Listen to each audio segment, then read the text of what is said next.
A maioria das pessoas passa o dia dando opiniões sobre coisas que não estão nas suas mãos. Política, economia, decisão de famoso, jogo de futebol, notícia que vai mudar 3 vezes antes do fim do dia. Todo mundo tem opinião sobre tudo, e a maioria dessas opiniões não muda absolutamente nada, a não ser o humor de quem fala. Você já percebeu que depois de uma discussão sobre política no almoço de família, quase ninguém muda de ideia? O tio continua achando a mesma. O primo continua achando o contrário. Alguém levanta da mesa irritado. A comida esfria. O almoço pesa. Você gastou energia, tempo, paciência. E o mundo continuou exatamente igual. Epicteto tinha uma frase que parece simples, mas muda tudo quando você realmente entende. Não são as coisas que nos perturbam, mas o julgamento que fazemos delas. Ele não estava pedindo para você fingir que os problemas não existem. Estava dizendo que gastar energia julgando o que está fora do seu alcance é como gritar para o mar ficar calmo. Você pode gritar a noite inteira. O mar não vai te ouvir, mas sua garganta vai sentir no dia seguinte. A maioria das pessoas chama isso de ter opinião forte, mas muitas vezes é só falta de governo interno. A pessoa não resolve a própria rotina, mas quer resolver o país inteiro no grupo da família. Não organiza a própria semana, mas passa 1 hora discutindo a decisão de alguém que nem sabe que ela existe. A 6ª coisa que você precisa aprender a guardar são os conflitos da sua própria família. E eu sei que isso é difícil, porque família mexe num lugar que quase ninguém consegue controlar direito. Não é uma discussão qualquer. É história antiga, é cobrança guardada, é coisa que começou quando você ainda era criança e, de alguma forma, continua aparecendo no almoço de domingo. Quando você percebe, está contando tudo para alguém de fora. Na hora parece alívio. Só que nem todo alívio é cura. Às vezes você só pegou uma dor íntima e colocou na boca de quem não tem nenhuma responsabilidade sobre ela. Conflito familiar exposto vira espetáculo muito rápido, porque quem está de fora quase nunca entende o peso real daquilo. A pessoa escuta um pedaço e acha que entendeu o livro inteiro. Escuta sua versão num dia de raiva e depois passa a olhar para sua família com um julgamento que talvez nem você mantenha quando a poeira baixa. Amanhã você pode se acalmar, pode conversar, pode perdoar. Mas quem ouviu de fora continua preso naquela versão que você contou no pior momento. Você mudou de estado. A pessoa ficou com o retrato antigo. Marco Aurélio lembrava a si mesmo nas meditações que conviver com pessoas falhas fazia parte da vida humana. O estoico não finge que a família é perfeita. Ele só não transforma cada ferida da casa em assunto de rua. Me conta aqui nos comentários. Qual conflito recente você contou para alguém que não precisava saber? Uma linha é suficiente. Eu leio cada comentário. A 7ª coisa que você precisa guardar são as suas boas ações.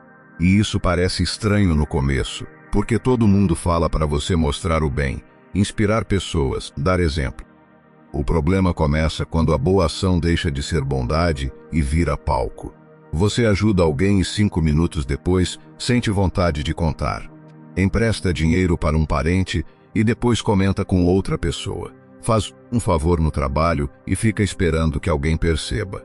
Dá apoio para um amigo numa fase ruim e lá no fundo espera reconhecimento. A pessoa ajuda, mas quer ser vista ajudando. Apoia, mas quer crédito. E quando ninguém agradece do jeito que esperava, vem a frustração. Depois de tudo que eu fiz, ninguém valoriza.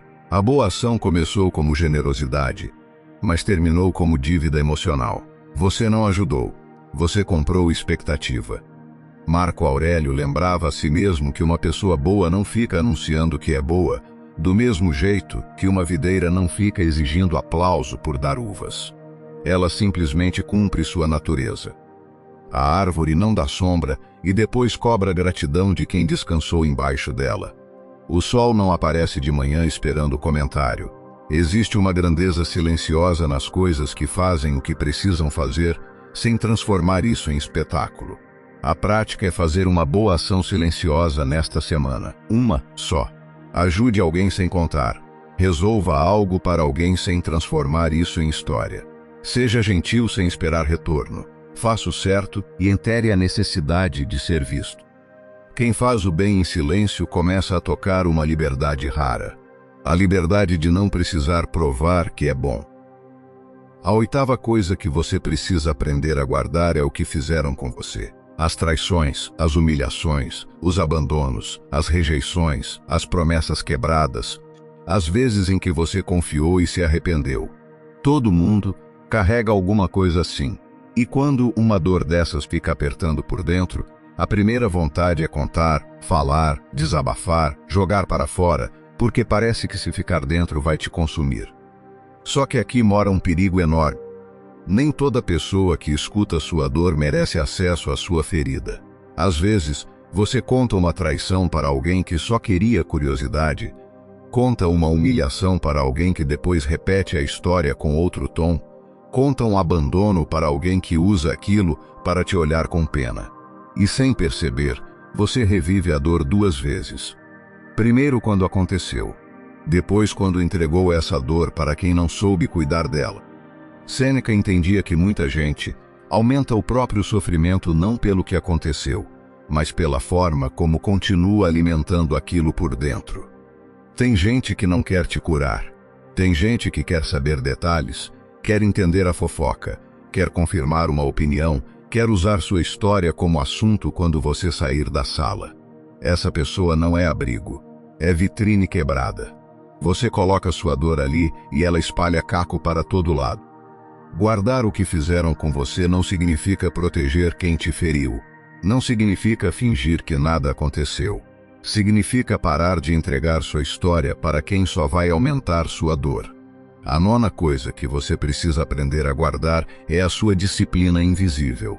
A gente vive numa época em que parece que tudo precisa ser anunciado para existir. Começou a academia, posta a story, comprou um livro, mostra, fez um planejamento, tira foto do caderno. Decidiu mudar de vida, já solta uma frase no status. E existe uma vontade real de marcar o começo.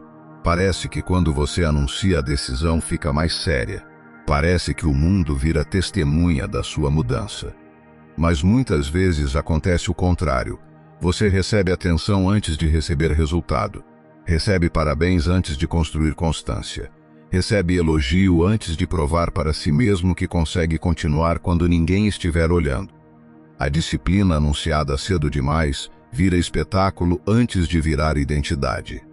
Marco Aurélio escreveu nas Meditações: não devemos perder tempo discutindo sobre o que uma boa pessoa deve ser. Devemos ser uma. Muita gente passa a vida inteira explicando a própria mudança, defendendo a própria evolução, anunciando a própria fase nova, e esquece de fazer o que realmente provaria tudo isso. A direção prática é simples. Escolha uma área da sua vida e melhore em silêncio por 7 dias. Só 7. Não comenta, não posta, não manda print, não transforma em promessa pública. Você vai perceber que existe uma força diferente quando ninguém sabe. Você para de performar e começa a construir. Para de fazer para aparecer e começa a fazer para se tornar. Para de depender do olhar dos outros e começa a recuperar o olhar mais importante, o seu. O silêncio não é vazio. O silêncio é proteção. Protege seus planos antes de nascerem. Protege sua relação de olhos demais. Protege suas fraquezas de mãos erradas. Protege seu dinheiro da comparação. Protege sua energia de opiniões inúteis. Protege sua família da exposição. Protege suas boas ações do ego. Protege suas dores da curiosidade alheia. E protege sua nova versão até ela ter raízes. Nem tudo que é verdadeiro precisa ser contado. Algumas coisas precisam ficar em silêncio até ficarem fortes. Você não está sendo chamado a virar uma pessoa fria ou fechada. Está aprendendo a escolher melhor quem merece acesso à sua vida. A questão das opiniões sobre o que não se controla tem uma dimensão que vale ser nomeada com precisão. Muitas vezes, o que chamamos de consciência política ou social é na verdade um mecanismo de fuga. É mais fácil ter opiniões inflamadas sobre o país inteiro do que encarar o que precisa ser resolvido na própria vida. É mais confortável discutir a decisão de alguém famoso do que tomar a decisão que você mesmo está adiando. A energia que vai para a indignação sobre o que está fora do seu alcance é exatamente a energia que precisaria ir para o que está dentro. E essa troca, repetida dia após dia, produz uma vida inteira de comentários sem construção. A ferramenta da triagem da fala antes de dar opinião sobre qualquer coisa passa por 3 portas. Primeira, isso está nas minhas mãos de alguma forma? Segunda, minha fala vai construir algo concreto ou apenas descarregar irritação? Terceira, eu falaria isso com o mesmo tom se a pessoa envolvida estivesse na minha frente, olhando no meu olho? Se uma dessas portas fechar, guarda. Não porque você não pode falar, mas porque o preço de falar é mais alto do que parece. Cada opinião jogada no vento é energia que saiu de você e não voltou. E essa energia faz falta na hora de resolver o que realmente depende de você. Existe uma razão específica pela qual o desabafo de conflito familiar para pessoas de fora é tão arriscado. A versão que você conta num momento de raiva está contaminada pela emoção do instante. Você não está descrevendo a realidade da relação, está descrevendo como você se sentiu naquele momento específico. E essa versão emocional, quando entra na cabeça de outra pessoa, cria um retrato permanente baseado num momento temporário. Amanhã você pode ter entendido melhor o que aconteceu, ter conversado, ter perdoado. Mas a pessoa que ouviu continua carregando o retrato antigo. E da próxima vez que você fala sobre a família, aquele retrato influencia como ela interpreta o que você diz. A ferramenta para conflitos familiares é não contar no calor. Depois de uma briga familiar, escreve primeiro. Pega o bloco de notas, um caderno, qualquer lugar. Coloca tudo ali sem filtro. O que aconteceu? O que você sentiu? O que você queria responder? O que doeu de verdade? Deixa a primeira versão sair no papel, não na boca.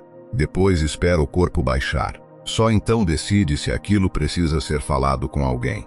E se precisar, escolha uma pessoa que possa ajudar a organizar, não alguém que só vai alimentar sua raiva.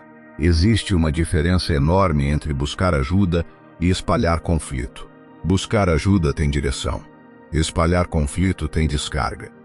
A questão de guardar as boas ações vai além de uma questão de humildade.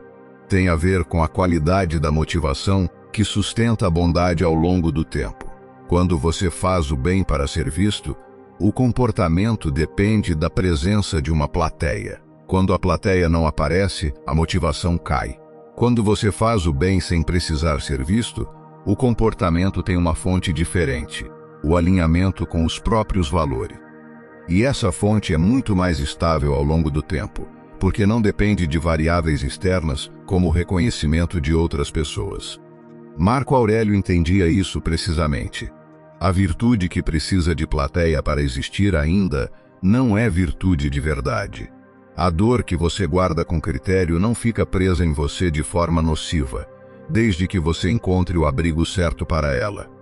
O abrigo pode ser um caderno, uma oração, uma conversa com alguém que genuinamente tem maturidade para ouvir sem usar o que escutou, um terapeuta. Ou simplesmente o tempo que passa enquanto você processa. O que é prejudicial não é guardar a dor, é guardar a dor sem direção, sem um lugar consciente para colocá-la. Guardar sem direção vira repressão. Guardar com direção é processamento com critério. E o estoicismo não pede repressão, pede inteligência sobre o que se faz com o que se sente. A 9ª lição sobre guardar a disciplina invisível tem um aspecto que vai além de simplesmente não postar. Tem a ver com o tipo de compromisso que você faz consigo mesmo quando age sem testemunhas. Quando você age apenas porque sabe que alguém está vendo, o comportamento depende da presença desse observador. Quando você age no silêncio, sem plateia, sem validação externa, você está desenvolvendo um tipo diferente de motivação. A motivação interna que não precisa de condição especial para existir. E essa motivação, cultivada no silêncio repetido de dias sem audiência, é o que torna possível agir corretamente mesmo nos momentos mais difíceis, quando ninguém está olhando e a escolha mais fácil seria ceder.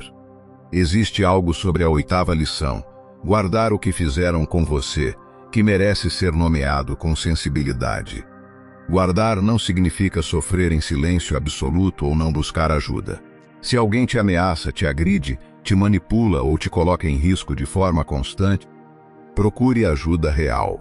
Fale com alguém preparado. Fale com quem pode te proteger. Silêncio estoico não é aceitar abuso. Silêncio estoico é parar de entregar sua história para quem só vai aumentar sua dor. A distinção é crucial. Buscar apoio genuíno de quem pode ajudar é completamente diferente de espalhar a dor em conversas que não produzem nenhuma saída real.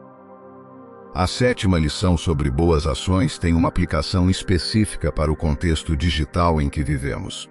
As redes sociais criaram uma pressão constante para transformar até a bondade em conteúdo. A pessoa doa e grava, ajuda e posta, chora junto e coloca legenda. E quando tudo precisa ser visto, algo dentro começa a apodrecer. A motivação deixa-te de ser caráter e vira imagem. E imagem é frágil. Hoje a pessoa te aplaude, amanhã esquece, depois exige mais. Se você depende desse aplauso para continuar fazendo bem, então quem está no comando não é sua virtude, é a validação dos outros. Fazer uma boa ação silenciosa, onde ninguém vai saber que foi você, revela com clareza se a motivação é genuína ou se dependia da plateia. A 9ª lição sobre disciplina invisível se conecta diretamente com o que Marco Aurélio entendia sobre caráter. Para ele, caráter não era o que você mostrava quando as condições eram favoráveis. Era o que você fazia quando ninguém estava olhando, quando o esforço era invisível, quando não havia recompensa imediata pelo comportamento correto.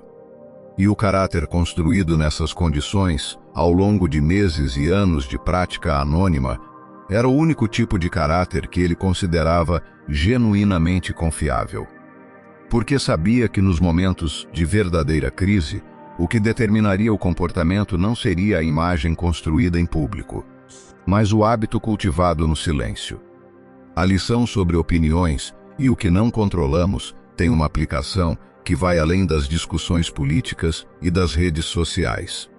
Tem a ver com a energia que você gasta julgando as decisões de outras pessoas em geral, sejam famosos, sejam vizinhos, sejam colegas. Cada vez que você destina energia cognitiva a julgar escolhas alheias que não estão sob o seu controle e que não te afetam de forma direta, você está pagando um custo real. Não apenas em tempo, mas em atenção, em disposição emocional, em clareza mental. E essa atenção, gasta em julgamento externo, é exatamente a atenção que precisaria ir para as decisões que realmente dependem de você. Existe algo sobre aprender a guardar que muda a relação com você mesmo de uma forma que raramente é antecipada. Quando você para de buscar validação externa para cada plano, cada fraqueza, cada vitória, cada dificuldade, você se torna mais dependente do seu próprio julgamento. Essa dependência, inicialmente desconfortável para quem está habituado a usar o feedback alheio como bússola, se transforma gradualmente numa forma de autonomia emocional que nenhuma conversa com outra pessoa pode substituir. Você aprende que o seu próprio senso do que é certo, feito com honestidade e critério, é suficiente para sustentar as decisões mais importantes da sua vida. E talvez a síntese mais precisa de tudo isso seja a frase final de Epicteto no Enchiridion. O silêncio seja regra geral, ou fale apenas o necessário, em poucas palavras. Ele não estava prescrevendo mutismo, estava prescrevendo precisão. Falar com propósito, com critério, sobre o que realmente precisa ser dito, para quem genuinamente merece ouvir. O resto que fica em silêncio não está perdido. Está protegido. Está crescendo no escuro da maneira como as coisas verdadeiramente importantes sempre crescem. Sem plateia, sem aplauso antecipado, sem necessidade de aprovação. Até ficarem fortes o suficiente para serem vistas. A lição mais difícil de todas as 9 provavelmente é a de guardar o que fizeram com você. Porque essa dor específica, a dor de ter sido traído, humilhado, rejeitado, abandonado, é a que mais dói carregar em silêncio e a que mais pede saída imediata. Mas é exatamente aqui que o critério sobre onde você coloca essa dor faz mais diferença. Porque essa dor, quando cai no ouvido certo, pode se tornar algo que você processa e eventualmente supera. Quando cai no ouvido errado, pode se tornar algo que você revive indefinidamente, retocado pelas perspectivas e julgamentos de outras pessoas que não tinham a responsabilidade de carregar aquilo. E quando você junta todas as 9 lições, o que emerge não é um manual de desconfiança ou de isolamento, mas um convite a uma forma mais intencional de se relacionar com o mundo. Escolher melhor quem merece o acesso à sua vida interna não diminui as suas relações. Aprofunda as que realmente importam. Porque quando você para de distribuir atenção, vulnerabilidade e informação de forma indiscriminada, o que você tem disponível para as relações que genuinamente merecem se torna mais valioso. Não porque você ficou mais seletivo por desconfiança, mas porque ficou mais presente por critério. O silêncio é proteção. Protege seus planos antes de nascerem. Protege sua relação de olhos demais. Protege suas fraquezas de mãos erradas. Protege seu dinheiro da comparação. Protege sua energia de opiniões inúteis. Protege sua família da exposição. Protege suas boas ações do ego. Protege suas dores da curiosidade alheia. E protege sua nova versão até ela ter raízes. A vida que você está construindo, os planos que você está amadurecendo, as feridas que você está curando, tudo isso merece a proteção de um guardião atento. Fale menos da sua vida. Proteja mais a sua paz. E deixe os resultados explicarem aquilo que a sua boca não precisa mais defender. Nem tudo que é verdadeiro precisa ser contado. Algumas coisas precisam ficar em silêncio até ficarem fortes. Você não está sendo chamado a virar uma pessoa fria. Está aprendendo a escolher melhor quem merece acesso à sua vida. Guarda minha paz. Devagar, tudo muda. O exercício dos próximos 7 dias. Guarda uma coisa em silêncio. Uma decisão, um plano, uma dor, uma mudança. Só age, só observa. Você vai perceber que muita coisa que chamava de transparência era só falta de filtro. Muita coisa que chamava de desabafo era só busca de alívio imediato. A força estranha de guardar a própria dor até encontrar o lugar certo para colocá-la. Não é repressão, é respeito por si mesmo. Nem toda ferida precisa virar relato, nem toda traição precisa virar assunto. Escolhe com critério quem merece ouvir o que você carrega. Fale menos da sua vida. Proteja mais a sua paz. E deixa seus resultados explicarem aquilo que a sua boca não precisa mais defender. Marco Aurélio. Não devemos perder tempo discutindo o que uma boa pessoa deve ser. Devemos ser uma. Guarda minha paz. Devagar, tudo muda. Consciência leva a ação. Vício em briga leva a desgaste. Cada opinião jogada no vento é energia que saiu de você e não voltou. Guarda o que precisa ser guardado. Fala o que precisa ser falado. A diferença entre os dois é o que o estoicismo chama de sabedoria. Quem realmente merece ouvir sua dor vai cuidar dela com respeito. O resto só quer assistir. E o que você aprende, quando para de transformar tudo em anúncio, é que o olhar mais importante sempre foi o seu. A vida bem guardada não é uma vida escondida. É uma vida que sabe o que precisa de proteção e o que pode ser compartilhado. Essa distinção, feita com critério e consciência, é o que separa quem é respeitado de quem é usado. A partir de agora, quando você entregar sua vida para qualquer ouvido, não vai ser mais inocência, vai ser escolha. E toda escolha cobra. Escolha com critério, guarde com consciência. Devagar, tudo muda. Nem todo silêncio é fraqueza ou ausência. O silêncio de quem sabe o que guardar é exatamente o que os estoicos chamavam de domínio de si mesmo. Epicteto, Enchiridion capítulo 33. O silêncio seja a regra geral. Ou fale apenas o necessário, em poucas palavras precisas. Se algo do que foi falado aqui chegou em você, você se reconheceu entregando sua dor ou sua disciplina para ouvidos que não mereciam, eu te convido a conhecer o método. Devagar, tudo muda. É um caminho de desenvolvimento emocional que vai te ajudar a construir o filtro que separa o que precisa ser dito do que precisa ser guardado, a praticar a disciplina invisível que Marco Aurélio descrevia, e a criar Com cuidado genuíno e com a consistência que esse processo pede, a postura de quem fala menos da vida e protege mais a paz. O link está na descrição desse vídeo. Se esse conteúdo chegou onde devia, compartilha com alguém que você sabe que precisa ouvir isso. Aquela pessoa que entrega demais, que fala antes de agir, que depois se arrepende do que contou. E se ainda não acompanha o canal, inscreve-se agora, pois toda semana tem conteúdo novo por aqui, pensado com cuidado para pessoas que estão levando o próprio desenvolvimento a sério. Ativa o sininho para continuar essa jornada e ficar por dentro dos próximos conteúdos. Vejo você no próximo vídeo. Lembre-se, devagar, tudo muda.